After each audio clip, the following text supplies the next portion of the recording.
blood like a winter freeze, just like ice. The cold, lonely light that shines from you. You wind up like the wreck you hide behind that mess you use. And do you think this fool will never win? Look at me, I'm coming back again. Got a taste of love in a simple way. If you need to know while I'm still standing, you just fade away. You know I'm still standing better than I ever did. I'm looking like a true survivor, feeling like a little kid. I'm still standing after all this time, picking up the pieces of my life without you on my mind. I'm still standing, yeah, yeah, yeah. I'm still standing, yeah, yeah, yeah. What I never could hope to win, starting down the road and leaving me again. Tricks you made were meant to cut me down. My love was just a circus, you'd be a clown by now. You know I'm still standing better than I ever did. I'm looking like a true survivor, I'm feeling like a little kid. I'm still standing after all this time, picking up the pieces of my life without you on my mind. I'm still standing, yeah, yeah, yeah. I'm still standing, yeah, yeah, yeah.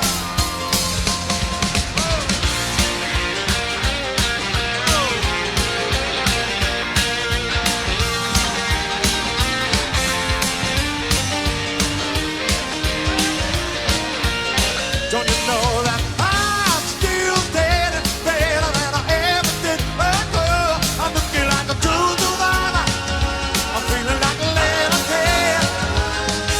I'm still standing after all this time, I'm picking up the pieces of my life without you on my mind. I'm still standing, yeah, yeah, yeah. I'm still standing, yeah, yeah, yeah. I'm still standing, yeah, yeah, yeah. I'm still standing, yeah, yeah, yeah.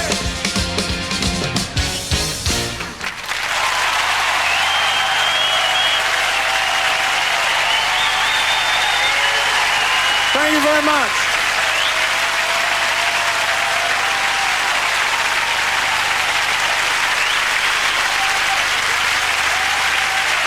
Thank you.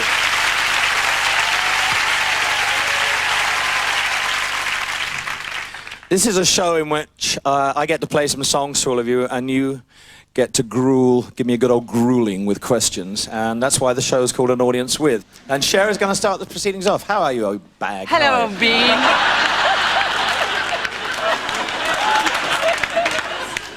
We go back a long way. Whoa, dude. Yeah, I had hair when I first met I you. know. Yeah. And you were teeny. I was teeny. Yes. Yeah, well, And there I you had go. Sonny. Yeah, you had And he was teeny. he was. You had Sonny too. So Bono was a completely inappropriate name for him then. Yes, it was. Completely. All right, so I'm supposed to ask you this question. If you could describe yourself in 20 words or less, what would you say, darling?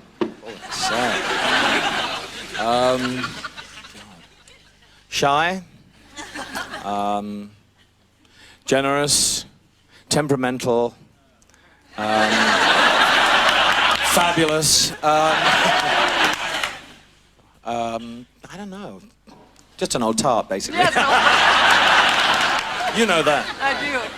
Kathleen Turner, where are you? I'm right here. Oh, there you are. Well, I was wondering, actually, that I know you've got classical training. I know you trained at the Royal Academy. So Right. how come you got bumped over into rock and roll? Well, you see, I knew at an early age that these hands, which are extremely small, would not be suitable for classical music. Because, you know, most classical pianists have beautifully long fingers, and most pianists have very long fingers, and I just about get an octave. So I knew at an early age that I wasn't good enough for classical music. I love playing classical music, but I actually prefer to play rock and roll. And So that's what I So it decided was to your do. hands that did it, huh? It was the hands that did it. I'm not small in every department, of course. No, hands have nothing to do with it. No hands. No. Don't believe what you read. My reputation's gone within 2 questions, right? I'm leaving. No, Timothy's got one.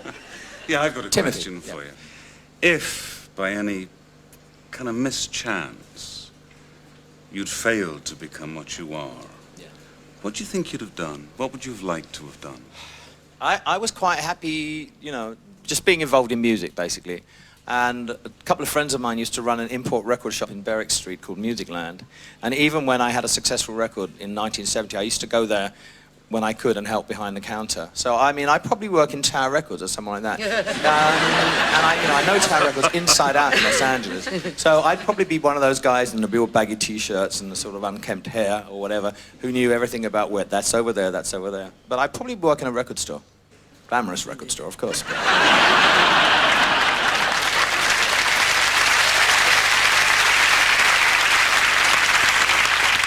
Scary Spice, where are you? Okay. You got a question for me? Yes, I have. My question is, if you was in the Spice Boys, who would the other Spice Boys be, and who would be scary? Well, I think Rod Stewart would have to be in the Spice Boys. He'd be Mingy Spice.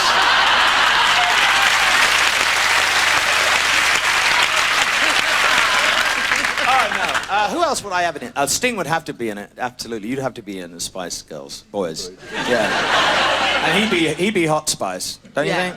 Yeah. Or no, Tantric Spice. Yes, I like that. And George Michael. He could be. What would he be? Hairy Spice. Yes. So yeah, and I'd definitely be, I might be Mint Spice. With a C-E and not an T, right? So, yeah, I'd love to be, there should be a Spice Boys group, don't you think? For us heterosexuals.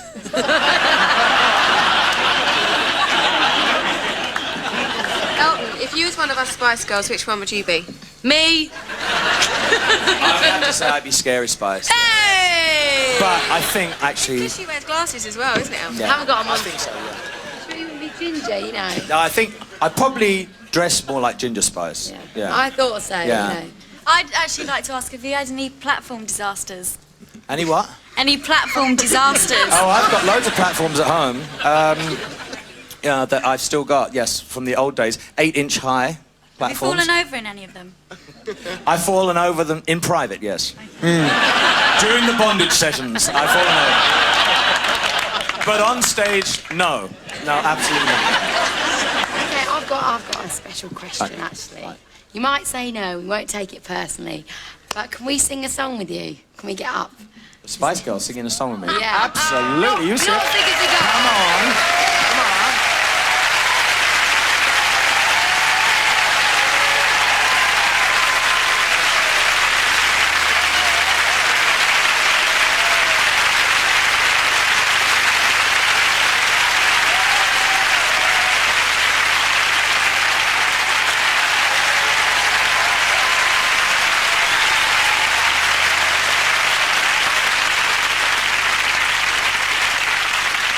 What we're going to do is a song that I recorded in 1976 with Kiki D. Now, is Kiki here tonight?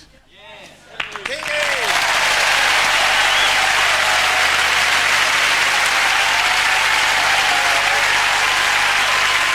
So this is called Don't Go Breaking My Heart.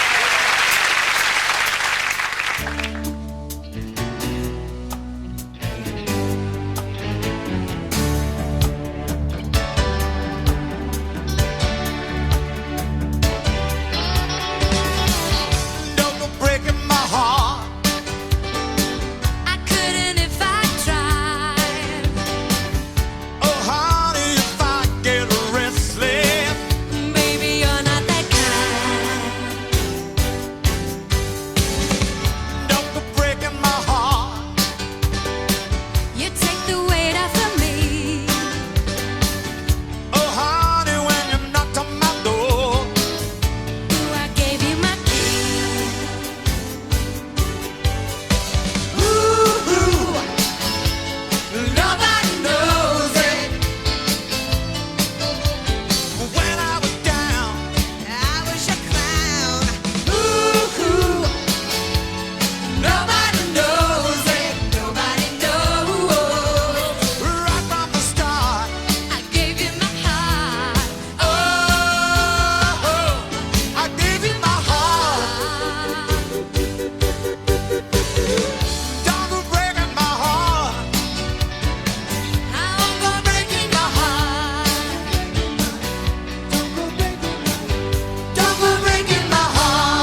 Thank you. Now, you know when you go to those shows, like, if I'm going to see David Copperfield or if I'm going to see Dame Edna Everage, and I know there's going to be a certain amount of audience participation, I always book a seat in the balcony because you can't be got at there. But you see, there's no balconies here tonight. So, as you can see, there are lots of fabulously stylish clothes here from my past. And what we're going to do, first of all, I'd like to invite Stephen Fry up to help me on this bit.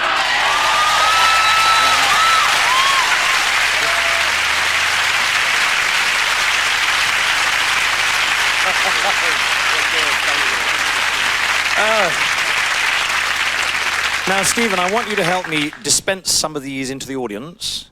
And I'll take a couple and you... This one's nice. Give that one to share.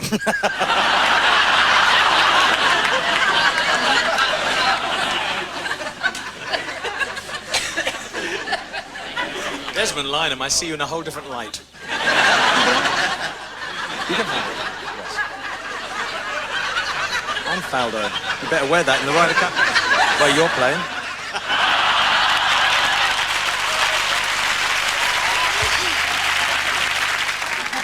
I could have someone with short hair to wear this one. There you are.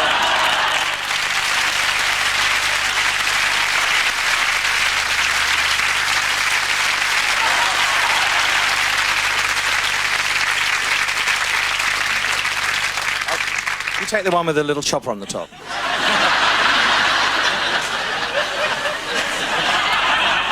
What we're going to do, we're going to ask 4 of you from the audience to come down, because behind that screen are some even more tasteless outfits than those. And we're going to ask you if you'd like to try them on. Well, you've got no choice, really. So the first person or victim that I will choose is Ewan McGregor.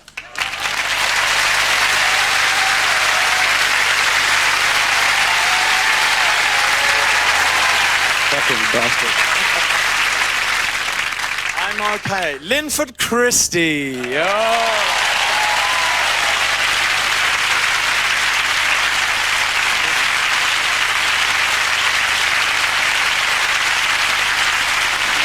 David Ginola.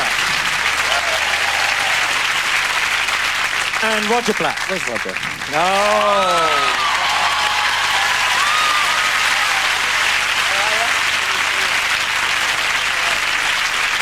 Right, now, Stephen, if you could escort these 4 gentlemen round the back.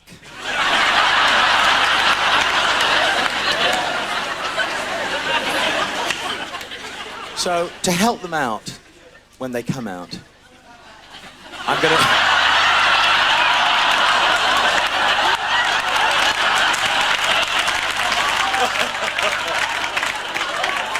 Ladies and gentlemen, probably one of the most beautiful women ever, Miss Claudia Schiffer.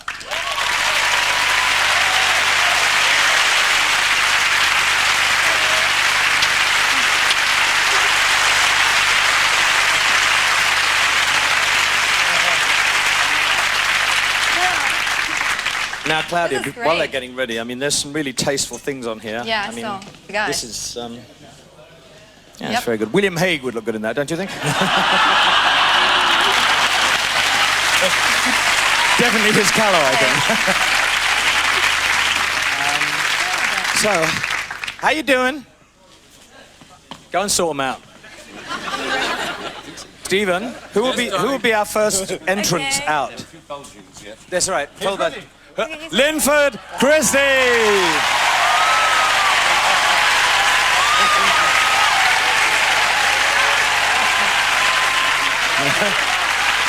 Roger Black. I tell you what, he'd never make a false start in that outfit.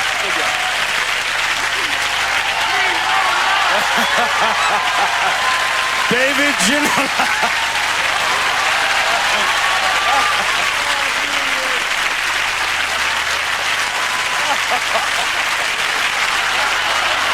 The fabulous Ewan McGregor.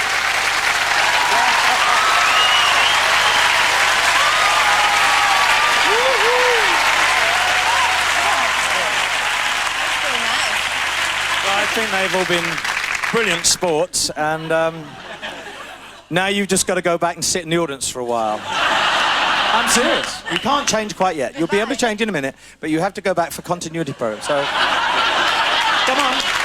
Come on. Come on. Thank you. Thank you. Claudia Schiffer.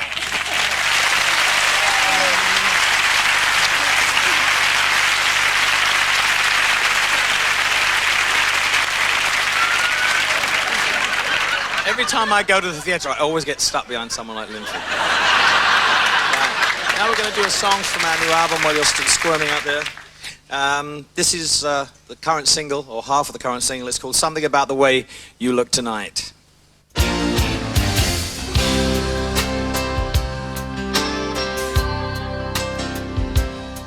There was a time I was everything and nothing all in one.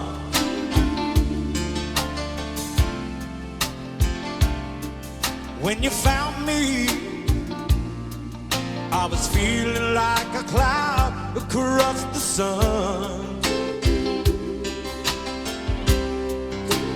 I need to tell you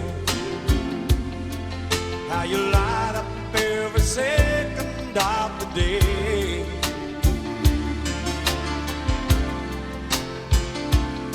But in the moonlight,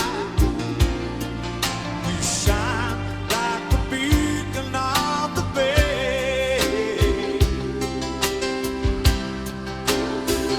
And I can't explain, but there's something about the way you look tonight. Takes my breath away. Is that feeling I get about you deep inside? And I can't describe, but there's something about the way you look tonight. Takes my breath away. The way you look tonight. With your smile, you pull the deepest secrets from my heart. In all honesty, I'm speechless and I don't know where to start. And I can't explain, but there's something about the way you look tonight. Oh, it takes my breath away. Is that feeling I get about you deep inside? And I can't describe, but there's something about the way you look tonight.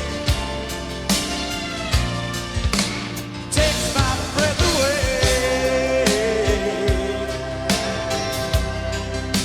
The way you look tonight.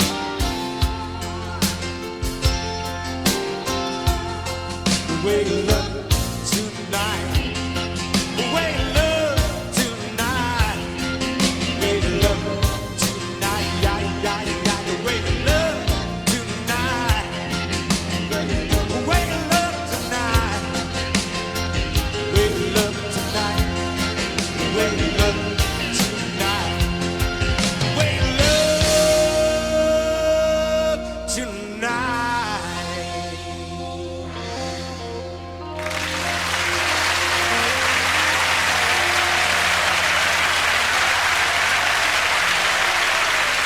Thank you.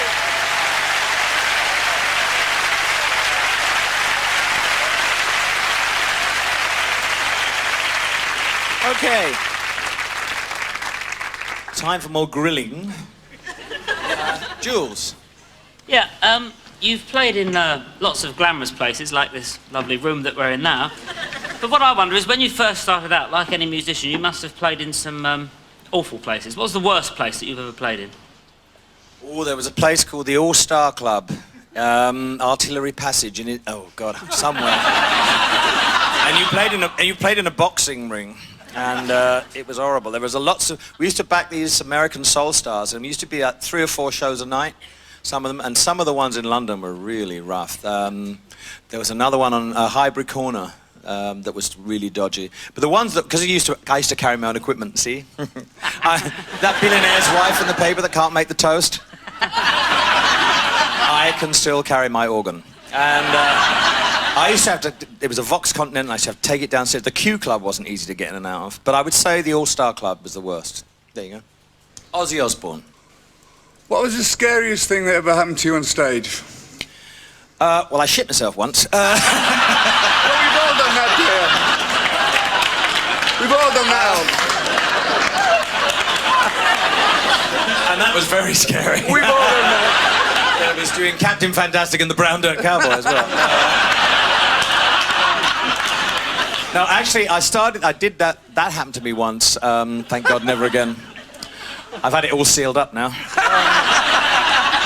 I find that the bag is much easier. No, I was on stage in Paris at Bercy, and I was wearing a scarf, and I was starting off on Your Song, and a fan came up and started pulling the scarf, and tighter and tighter and tighter, until she pulled me off the stool, and I sort of went unconscious. So that was pretty scary too. So yeah, been a lot of scary things happen actually. The piano leg falling off, that was scary. But you know, I mean, what's the scariest thing that's happened to you? Getting up there. Oh yeah, no. Not biting the head off the bat. No, not scary at all. That was my wife's cooking. That was. Next question. Graham Taylor, where are you? I'm here. Ah, there you are, behind Sir George's hat, yes. That's right, yeah. Is it true that you financed Watford the first time round to make up for all of the times you nicked in over the turnstile as a young lad, free of charge? And we'd like the truth. Yeah, well, no, I never nicked in. I'm a very honest boy. And it was very hard, and I was too big as well. No, I only financed Watford for the love of the team, Graham, and because you demanded it. Yeah. I used to be on tour, and he said, "Oh, there's a good centre forward at Wolves." And a week later, he was there. So, Yeah. Great win yesterday. Thank you very much. Yeah. I'd like to thank you also for This is a tribute to your team I'm wearing tonight. Oh, thank you very much. I'd like to thank you also for the music and the joy you gave me, because it meant a lot for me to be here. So thank you very much. Thank you. Thank you very much. If you could have been a football player, you know, Yeah. which football player would you like to have been? George Best. Yeah. And hopefully a George Best who wouldn't have retired at 28. I mean, such a genius. I don't think we've ever seen the like of him again. And such a tragic that he only played to a certain age. So I'd love to be George Best. Just to have that magic in your feet is incredible. I mean, there's millions, but I'd love to have been George Best. Okay. Finally, John Barnes. There you are. Here I am. As we all remember, well, I know you and I will remember, Watford got to the FA Cup final in 1984. Yeah. Did that mean as much to you as achieving a #1 single? It probably meant more to me, actually. It was much more exciting because we'd come from such, a low position in the 4th division. We started off in the 4th division, and then to go from the 4th to the 1st, as it was then, and get to the cup final was like a, I don't want to say fairy story, but it was fantastic, and it was probably one of the most emotional days of my life, and one of the ones I'm most proud of. And do you think you can do it again?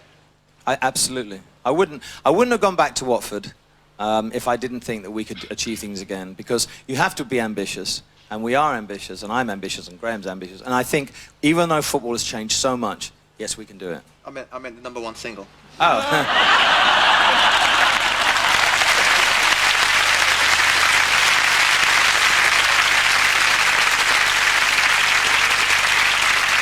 I sell well in Finland. Yeah, I think I can have a #1 single again. Yeah. Thank you. And why do you say, though, that football has managed to keep you sane, when obviously it's made me insane? I mean, why do you had say your periods that? of turnip. You had your vegetable period. We all go through this. But why is it that you've reported all the time that, you know, you feel that football has helped to keep you sane? I like the people at the club. I like the supporters. I like the people from visiting club. They're very grounding. When you go in there and you turn up to a game and people say, bloody hell, you've put on weight, haven't you? And it's like, oh, thank you. Or, don't like your new hairdo. Why don't you buy another one?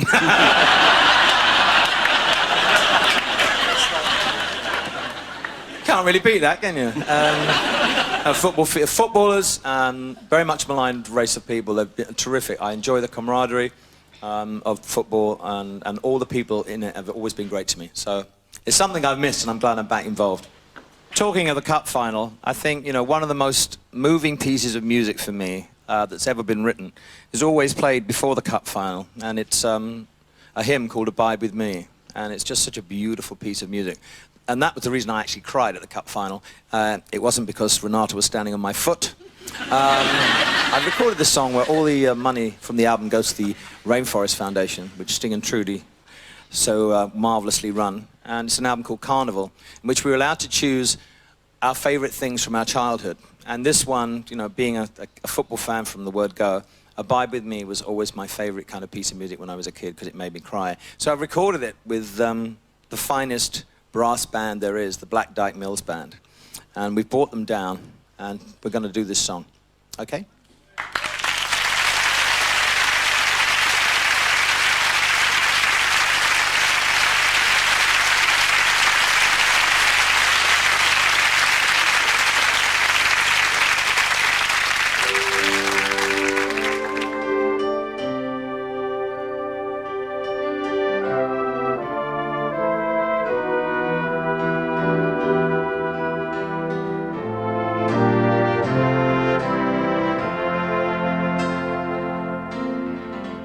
Abide with me, fast forth the eventide. The darkness deepens, Lord, abide with me. When other helpers fail and comforts flee, help out the helpless, abide with me.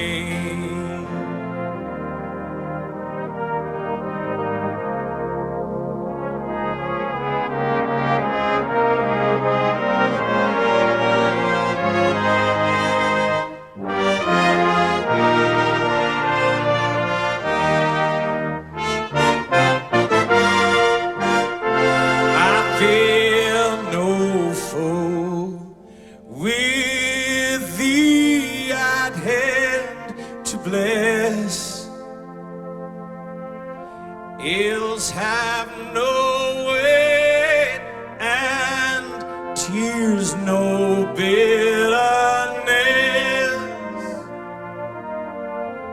Where is death's sting? Where great thy victory? I'll triumph still if thou abide with me.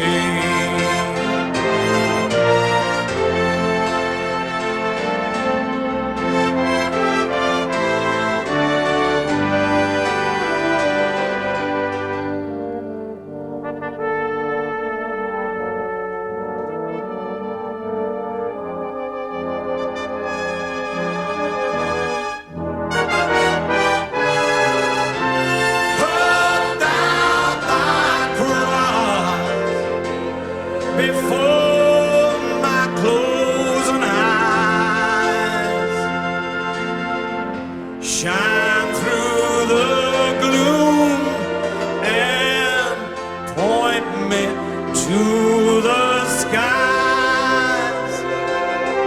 Heaven's morning breaks and earth's faint shadows flee. In life, in death, oh Lord, abide with me.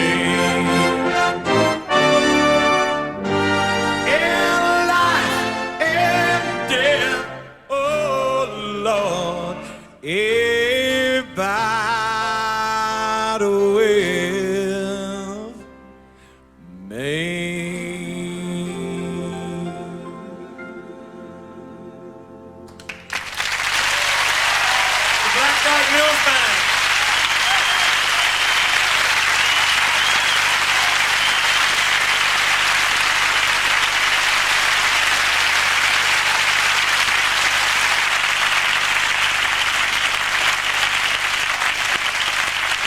Thank you.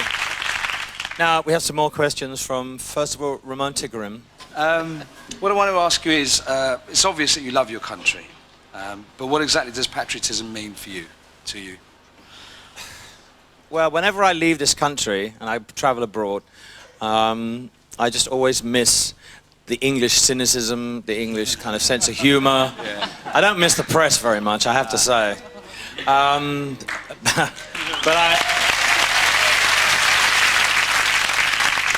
I just miss London. I miss just something about the British Isles, not just England. It's the whole scene in Britain where people, you know, don't let you get too big for your boots. You know, not like in America. So that's what I love about it here. Yeah. Plus the fact it's one of the most beautiful countries in the world. Definitely.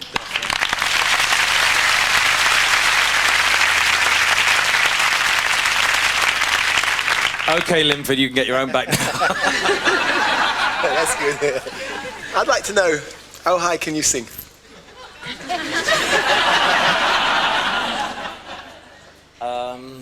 I don't know. Ooh, ooh,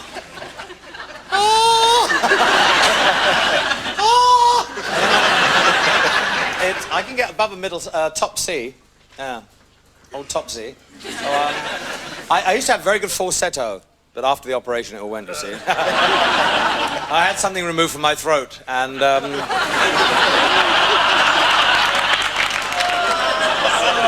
dear, the tone is going lower and lower, unlike the voice. Right. I know you're always traveling a lot. Are there a few essential things you can't live without? Oh, I say. I always take Marmite with me. Marmite, HP sauce, Branston pickle, and English mustard. You know, they're stock essentials, really. Americans hate Marmite. I've never met an American yet who likes Marmite. They always think, "Oh, can I try that?" Like, they're puking up about 30 seconds later. So yeah, I always take those with me. Plus my address book, and that's about it. And the credit card, of course, which is, you know, gets worn out within about 30 seconds. So now, I tell you what. I know that sports players and sports stars are all frustrated sort of musicians sometimes. But, you know, John McEnroe plays guitar. I know Pat plays guitar, right? I'm going to let some of you come down and do some backing vocals on this next song. So, Pat, you can come and play guitar, all right? You go over there, there's a guitar there.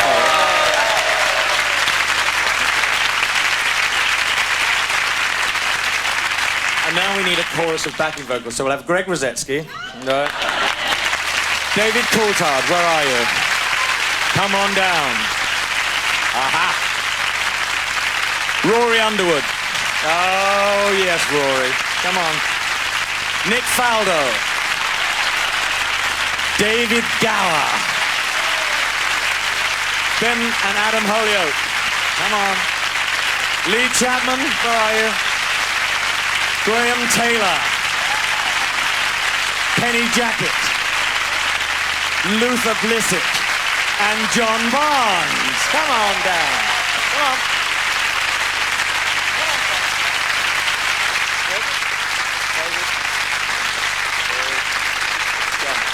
Right now, you're going to go over there behind the microphone, okay? So this way, We're going to do a song called Saturday Night's All Right for Fighting, and I want lots of sort of like Saturday. When we do that bit, you sing Saturday, Saturday, okay? All right?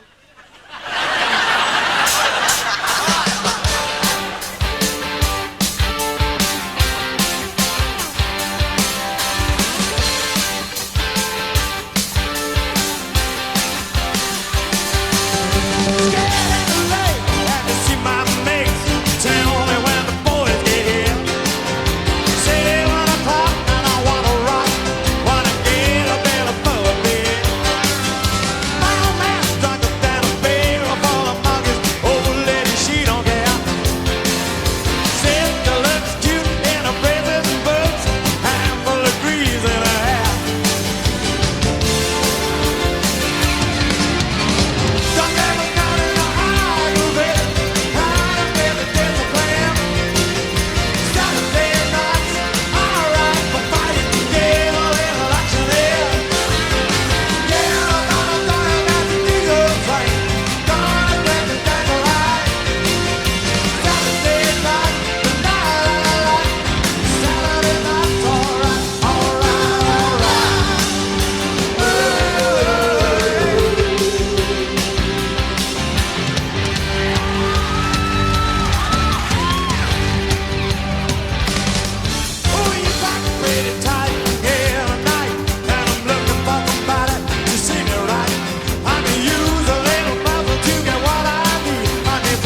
you.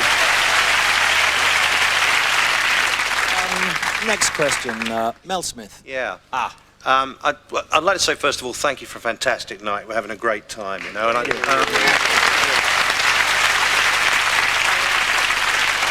wondered if I might just sort of, I don't know, raise the tone very slightly, you know, and ask a question that I think a lot of people here would be interested in the answer to.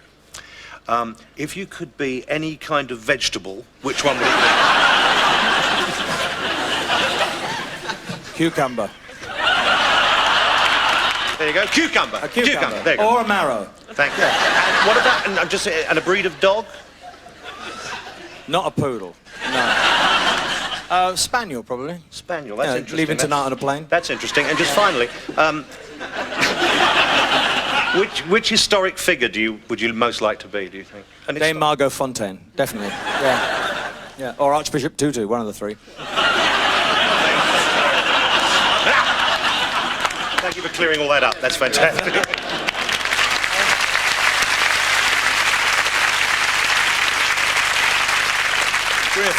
Yeah, I just wanted to ask, because you've worked with Bernie for a very long time now, has Bernie ever embarrassed you in public? Like, no, but I mean, of the working relationship you have, I mean, what other musical partnerships do you admire? Well, obviously, Nina and Frederick. Little Donkey, I mean, standard, wasn't it? Peters and Lee, Teddy Johnson and Pearl Carr. Ooh, who else? Sonny and Cher. But now I know he was very little. I've gone off the idea. It's just Cher now. And my favourite, actually, of all the duos are the Pet Shop Boys. And I'm going to bring them on right now because we're going to do a song together. So, everybody, Neil Tennant, Chris Lowe, the Pet Shop Boys.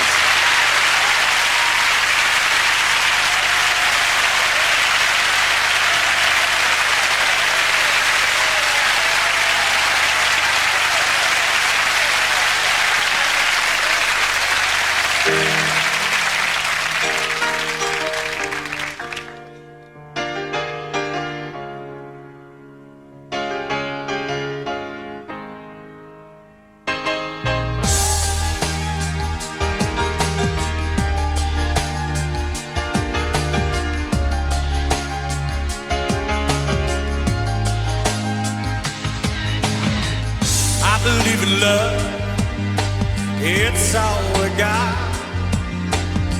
Love has no boundaries, got nothing to touch.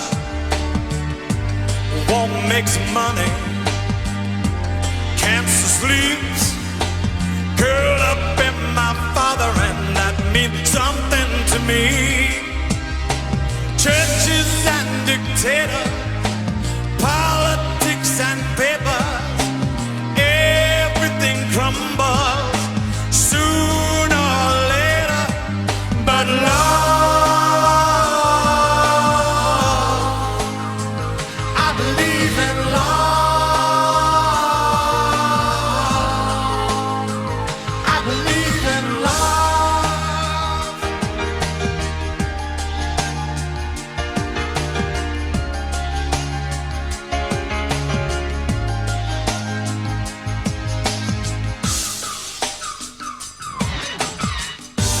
I believe in love, it's all we've got. Love has no boundaries, no borders to cross. Fathers and sons make love and guns, families together, kill someone without love.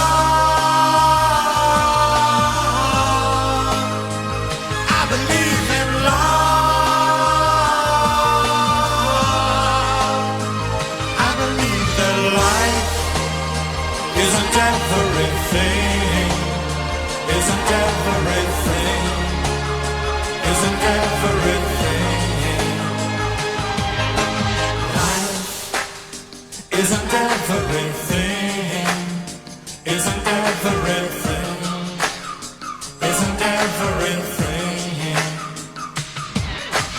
Life isn't everything, isn't everything, everything. 'Cause I believe in love.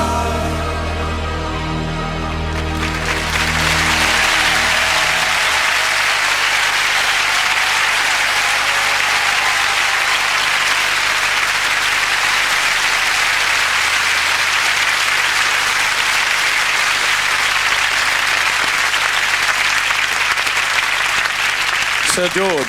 Well, I'd like to ask you something. Okay. You know, about your songwriting. You've written so many great songs. There must be. Can you think of one song that you wish you'd had written that you hadn't? Of somebody else's? Yeah. Oh God, yeah, loads. Well, just give me one. I Can't Make You Love Me, the song that Bonnie Raitt sang and George Michael covered. The Peter Gabriel song, Don't Give Up. God, there's so many. Practically everything that Cole Porter wrote. Everything that the Beatles wrote, you know, the Rolling Stones, you name it. There are so many. Okay, how about a song that you wish you hadn't written? Oh. There's plenty of those. Well, we went through a rather silly phase, and on the Caribou album we wrote a song called Sola Prestige Agamon, because people kept reading things into our lyrics, or Bernie's lyrics. And so we just thought, I said to Bernie, write a load of old rubbish, we'll record it and see what happens. And here we go. There are 5 fishes in this bloody song, and there are 5 loaves. You must be religious. You must be religious. So that was one song. Sola Prestige Agamon. Very memorable. Yeah. It was the drugs, George. Sorry, I'm late, Elton. Oh. Oh my God. I'm sorry. Hello, how are you? I've just done a gig. I did a gig. Put up the marquee, you know. Who said punk? Hello, Des, how are you? I said you got a better house than I had. Jesus. Who's the cricketer? You're the cricketers, aren't you? Budge up. I'm sat here in this row. Lily? What, love? Where have you been? King's Cross? No, not tonight. I don't do Sundays. No, I've got my own shop now, Elton, anyway. Yeah. Do dominatrix, got a dungeon. Well, it's a table with a chain on it, but the punters call it a rack. Now, move up. That's it. These are a bit of all night, aren't they?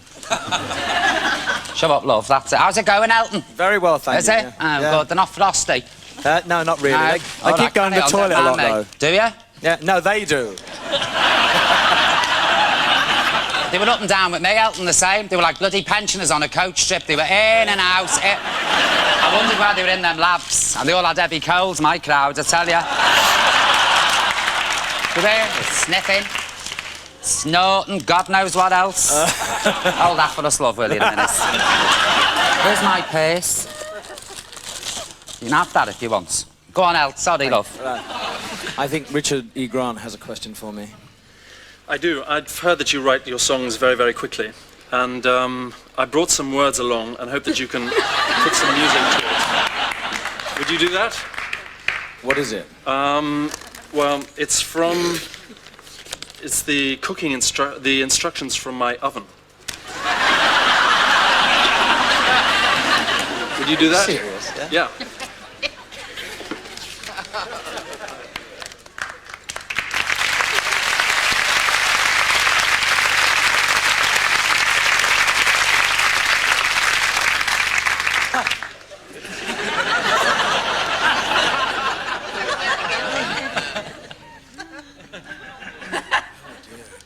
Conventional oven thermostat. Sounds like a Chemical Brothers song, doesn't it?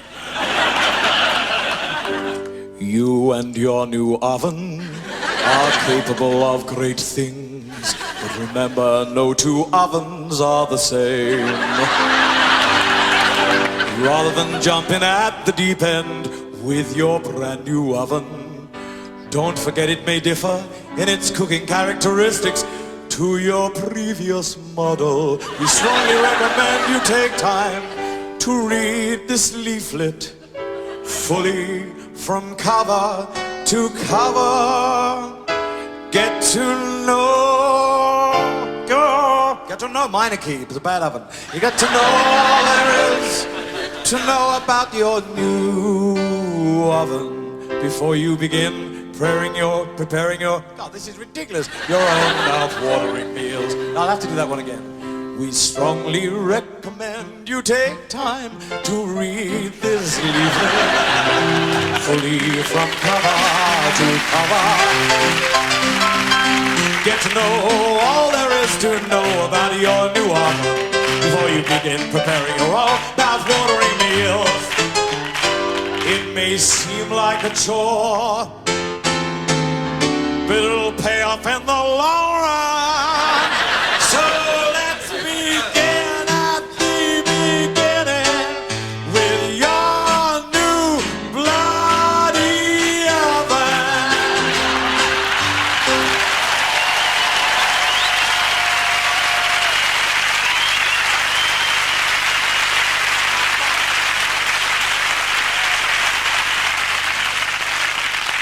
I'm going to get all the loonies in the United Kingdom sending me microwave frigid books. I'll get enough loony lyrics as it is. Next question. Greg. Is it true that you wrote Philadelphia Freedom for Billie Jean King? Yeah. When World Team Tennis started in America, which was a new form of tennis, it was a team tennis event, and there were about 8 teams, and Billie Jean's team was the Philadelphia Freedoms. So I said I'd write a song, and I thought, God, what am I going to write a song about tennis? So I lumbered it onto Bernie, and he wrote a song called Philadelphia Freedom, which kind of coincided. At the time, there was so much great music coming out of Philadelphia with the OJs, MFSB, 3 Degrees, you know, that whole kind of Gamble and Huff stuff. So, the Gamble and Huff stuff. So that's why I wrote it, and I'll do it now. I'll tell ya.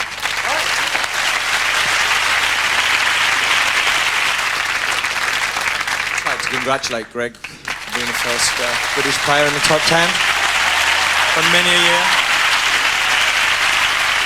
And also, in front of Greg is Boris.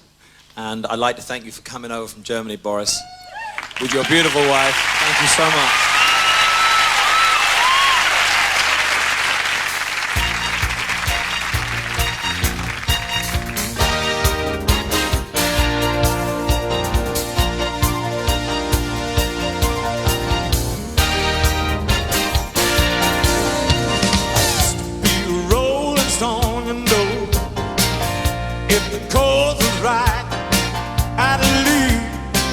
Find the answer on the road. I used to be a heart beating for somebody, but the times have changed. The less I say, the more my work gets done. I live and breathe, I feel the death, be afraid again.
There's a calm surrender to the rush of day, when the heat of a rolling wind can't be turned away. An enchanted moment, and it sees me through. It's enough for this restless warrior just to be with you. Can you feel the love tonight? It is where we are. It's enough for this wide-eyed wanderer. Then we've got this far. Can you feel the love tonight? How it's laid to rest. It's enough to make kings and vagabonds believe the very best.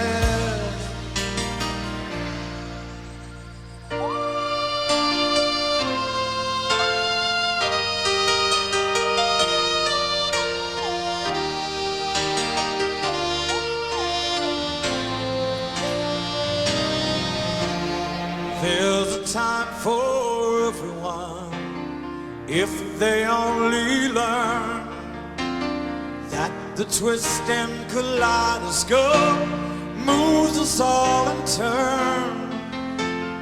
There's a rhyme and a reason to the wild outdoors, when the heart of the star-crossed Voyager beats in time with yours.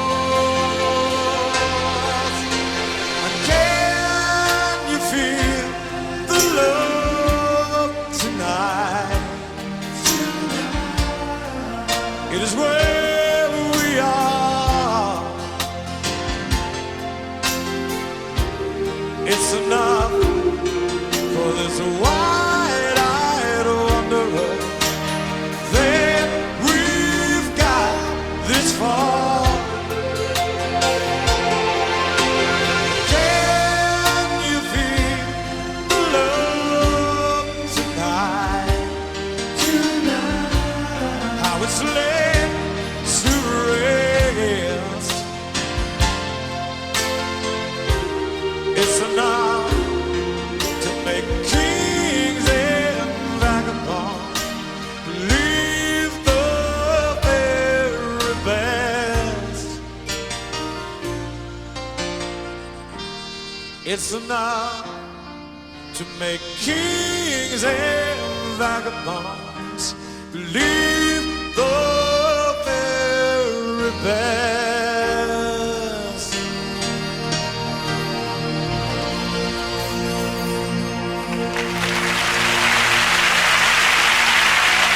Thank you.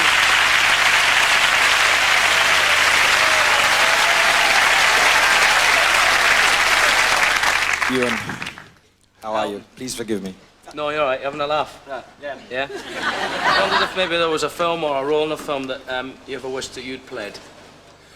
The only role I've really been offered, apart from ludicrous ones, when I first went to America, a guy called Hal Ashby, who's a great director, offered me the lead part in Harold and Maude, which is a great movie. And I couldn't do it because I was just breaking as a musician, and it broke my heart because the script was brilliant, and he was a great director. And they got Bud Cort to do it, who did a great job. And it's one of my favorite movies, so it's been downhill all the way from there, really. I think Godley and Cream once asked me if I would be interested in doing the Billy Bunter story. And for all you Americans in the audience who don't know who Billy Bunter is, I won't even tell you. All right. Roger Taylor. There you are, right in front of me. Hello, darling. Hello. I am. I'd like to ask you, how did you persuade John Lennon to get back on stage and sing? And did that lead to a reunion with Yoko? It was, he made a record, an album called Walls and Bridges, And he asked me to play on a couple of tracks, one which was called Whatever Gets You Through the Night. And we made a sort of a deal where if the single got to #1, he would come and play live on stage with us somewhere. And the single did get to #1, so unfortunately he got railroaded into coming on stage, which I must say professionally was probably the most memorable evening of my career, because when he came on stage, and he had been on stage for a long time, and it was at Madison Square Garden in New York, which was kind of like his hometown, the audience gave him like a 15-minute standing ovation, which was so moving. And he was actually physically sick before he came on stage, and Yoko was there backstage, and that was the night that they got back together, and that's why I am Sean's godfather. So there's the story there.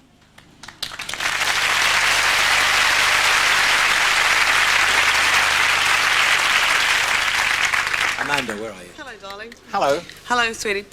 Speaking of Hollywood, you must have met a lot of Hollywood legends in your time. Groucho Marx, Mae West, Elvis. Pamela Anderson. Pamela Anderson. I'm not going down that road. Question is, did they live up to your expectations? Yeah, I've met a lot of people, but the two that I remember most, or three actually, was Groucho Marx, Yeah. who I met, and he was invited to dinner. I was renting a house at Malibu with Brian Forbes and his family, and Groucho was coming to dinner, and we were told that he liked the room hot, and it was boiling outside. It's July, right? So we got the fire on and everything, and he came in an overcoat and a beret. And he sat right by the fire, and it was like, I was just dying. I thought, oh my God, and it was very sort of silent and tense, and he said, Christ, he said, when do we eat? It was just one of those big wind-up things, and actually I was terrified, and then gradually, he just laughed and said, listen, I'm just winding you up. And he could never understand why I was called Elton John. He always thought I should be called John Elton. And in fact, when you go to football matches, they say, all right, John, how are you? All right, John? Yeah. He actually signed a poster to me, which I've still got, to John Elton from Marx Groucho, which is very sweet. And Mae West was another. Mae. I had tea with her at Ravenscroft Apartments. Yes, I know. It's the Larchmont Village. And it was like all white. Everything was white, white, white, white. It's the colour of her carpet. And she had these big guys in evening dress, and we sat there and we had carrot cake, and then there was this kind of big introduction. She came in fully dressed in the middle of the afternoon. She was incredible. And Elvis? Elvis was kind of a disappointment, because when I met him in Washington, he was like half dead already. There was just, there was no signs of life there, and it was kind of disappointing and sad. So he didn't really live up to expectations. I suppose you don't. I mean, if you're in that state, and I've been in that state as well. So, but I think Groucho and Mae West, and possibly Cary Grant as well. He came. I played Dodger Stadium, and he came backstage, and I think he's one of the best screen actors around. He's just got so much charisma, and he was such a gentleman. So they don't make him like that anymore. They don't. No. Talking of people who aren't made like that anymore, I'm going to introduce someone who, perhaps in my business, people say, do you have a lot of friends in the business? Well, I have like 2 or 3, and I don't really hang out with people in the music business. But I think probably my dearest friends in the business, as it were, Trudy Steiner and Sting. And I'm going to ask Sting to come up and sing a number, but I just have to say that these two people are the closest people to my heart in the business. So it's a great, thank you for coming, and now you're going to sing. Come on. After that intro, you can't refuse.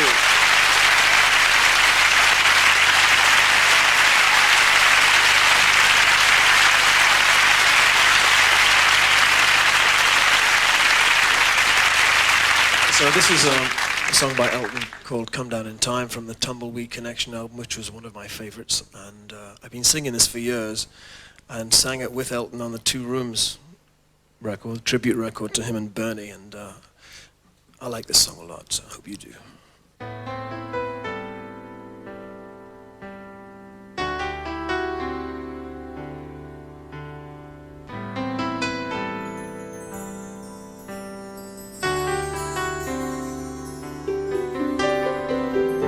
In the quiet silent seconds I turned off the light switch and I came down to meet you in the half-light the moon left a cluster of nightjars sang songs out of tune.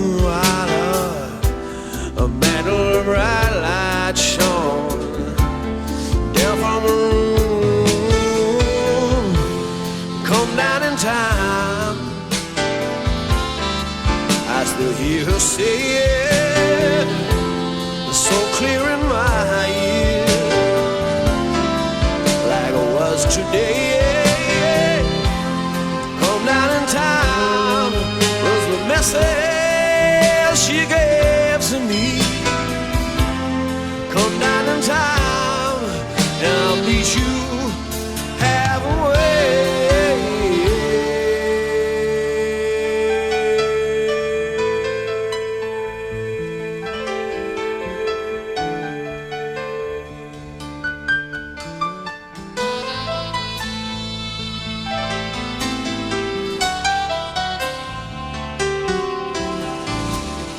Well, I don't know if I should have heard hers yet, but a true love like hers is a hard love to get now. I want most all the way now. I ain't heard her call, and I get into thinking if she's coming at all. Come down in time, I still hear her say, so clear in my ears, I could watch today. Come down in time was the message she gave to me. Come down in time and I'll feed you halfway.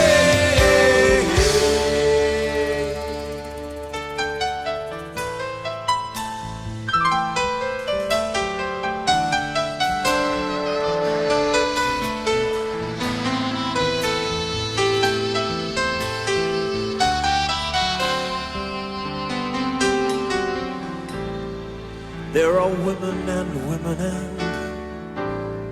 some hold you tight while some leave you counting the stars in the night.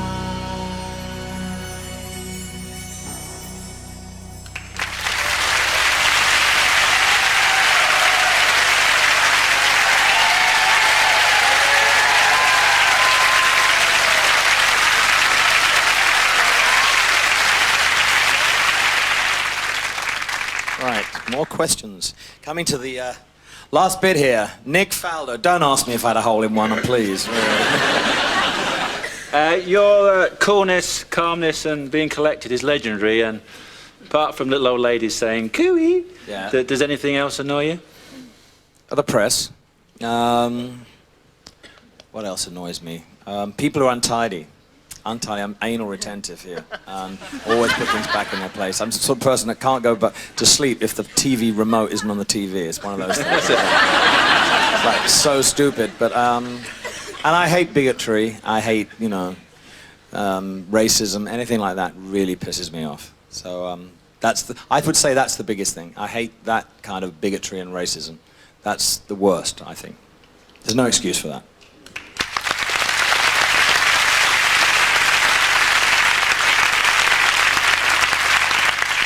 David Coulthard.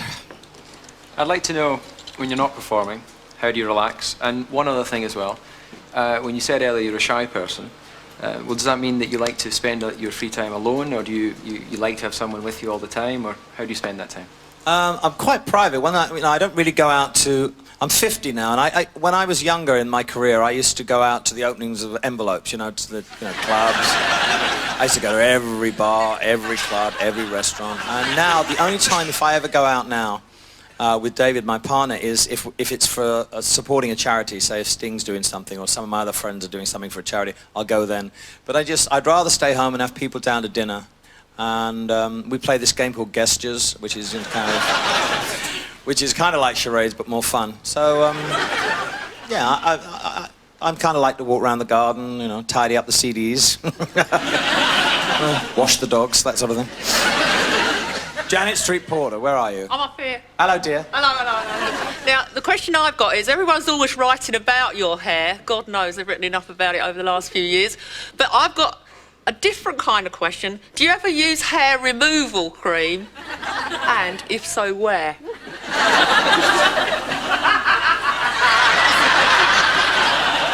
Do I use... Yes, I have used removal cream. On my testicles, actually. Because, you know... It's very hard to shave down there. Actually, I know you do. And, you know, I like that smooth feeling that you get when you use the cream. Yeah, If you leave it on too long, you get burnt. Well, you told me to use that cream, didn't you? Yeah, on your testicles. Yeah, well...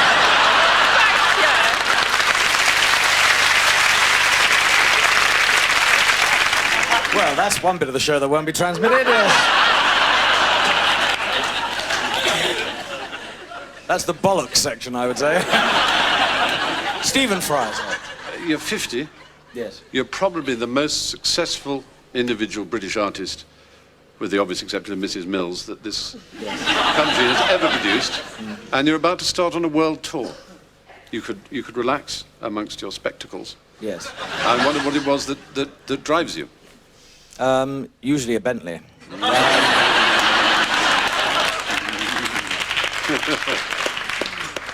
I just like to perform. I mean, unlike you.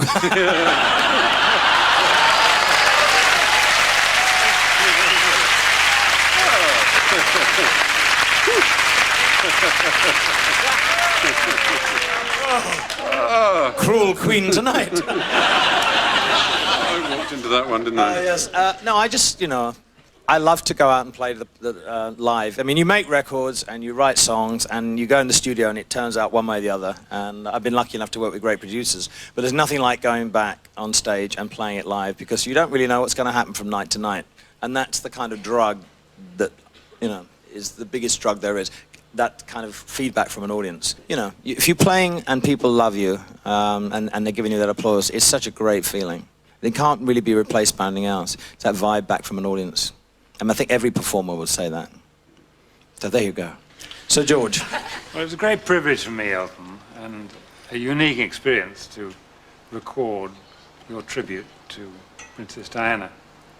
And I remember you saying to me at the time, I'm never going to sing that song again. Would you like to tell us why? I'm not going to sing that song with those lyrics ever again. A, it would be too upsetting. B, it would stir up too many memories. And I think it's a one-off thing. It was a terrible tragedy that happened. And Bernie rewrote the lyrics to fit a memorial for Princess Diana. And I've done it once, and I don't, you know, I think that's enough. And people will go out and buy the record as they have. And I think to milk it and do it anymore, I just think would be in bad taste. And, you know, if you're going to do it live on television and, you know, if the boys are watching or something, enough's enough. And, you know, there are going to be too many people jumping on the bandwagon and putting out records and stuff like that. It's too early. And this, you know, this was just done as a matter of fate. And I don't want to sing it again. It was a one-off thing.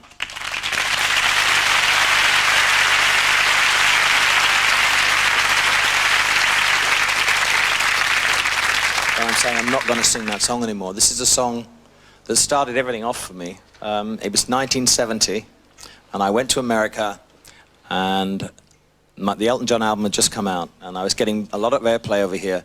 And I went to America and thinking, oh God, what's going to happen? I played this little club in Los Angeles, and this record became a hit, and it was the most exciting thing that had ever happened to me because my album went in the charts. It was above All Things Must Pass by George Harrison. I kept looking at it, I can't believe this. It's surreal. It's like when any of you are in a hit movie, in your first hit movie or your first, something that's successful, and it will always stay with you. So this song, I will always sing because I never get fed up with singing it, and it's called Your Song.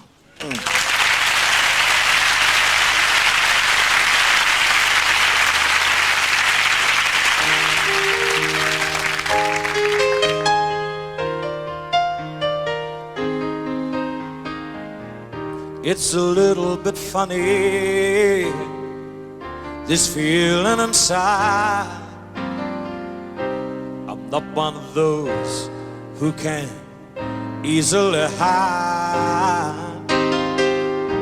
I don't have much money, but boy, if I did, I'd buy a big house with both could live. If I was a sculptor, ha, but then again, no, or a man who makes potions in a traveling show. I know it's not much, but it's the best I can do. My gift is my song here, and this one's for you. And you can tell everybody this is your song. It may be quite simple, but now that it's done, hope you don't mind, I hope you don't mind that I put down in words how wonderful life is while you're in the world.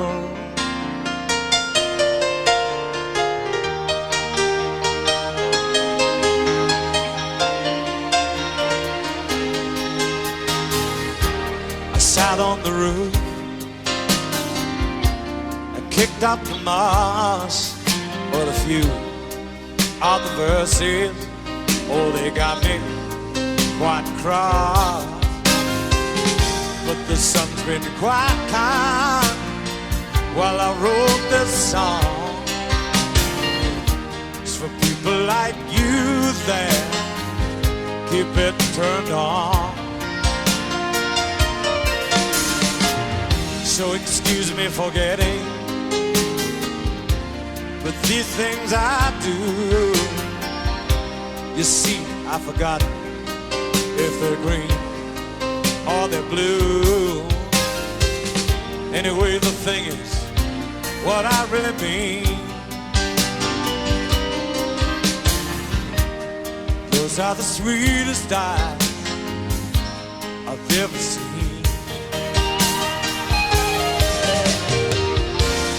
You can tell everybody that this is your song. It may be quite simple, but now that it's done, hope you don't mind, I hope you don't mind that I put down in words how wonderful life is while you're in the world. I hope you don't mind, I hope you don't mind that I put down in words how wonderful life is while you're in the world.